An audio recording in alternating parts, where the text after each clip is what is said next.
All right, let's take a look at number 5 on the calculator section. Now, here's some things I notice here. I have two different trig functions. I have tangent squared and secant. So that we have two different trig functions is a issue we need to resolve. And what I notice here is that we have a squared term and a linear term, and that tangent and secant are related through the Pythagorean identities.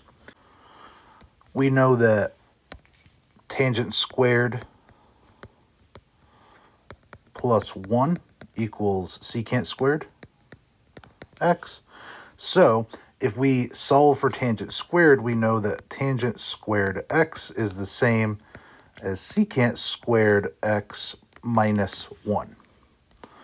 So that's what we're going to replace tangent squared with. We'll have 3 times the quantity secant squared x minus 1 minus 4 secant x plus 4 equals 0. Now you'll notice that I also added 4 to both sides. That I see that I have a quadratic, a linear, and a constant term here, thinking that I should be able to factor.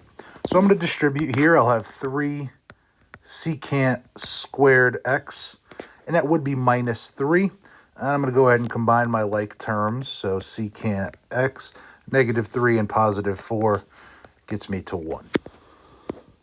So now I want to try to factor this.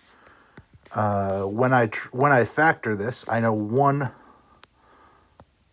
factor will start with secant 3 times secant x, and the other secant x. And now it's really a matter of guessing and checking, but I know that both of these must be negative and they must multiply to positive 1.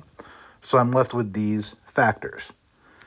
So the way we use these factors is we set each of them equal to 0. So on the left-hand side, 3 secant of x must equal 1, so that secant of x equals 1/3. And I'm not a big fan of secant. I'm going to convert this over to cosine. I know that cosine is the reciprocal of secant, so cosine of x must equal 3. We'll deal with that in a moment. Then over on the right-hand side, secant of x must equal 1, which actually works out pretty nicely. Again, I can convert everything to cosine of x, and I take the reciprocal of 1, which is still 1. Now, to finalize this, I need to find the values of x that make this true. In this particular problem, it is impossible for cosine of x to equal 3, so this will create no solutions.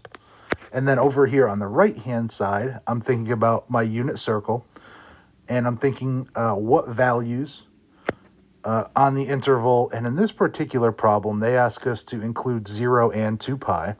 So when does cosine of x equal 1?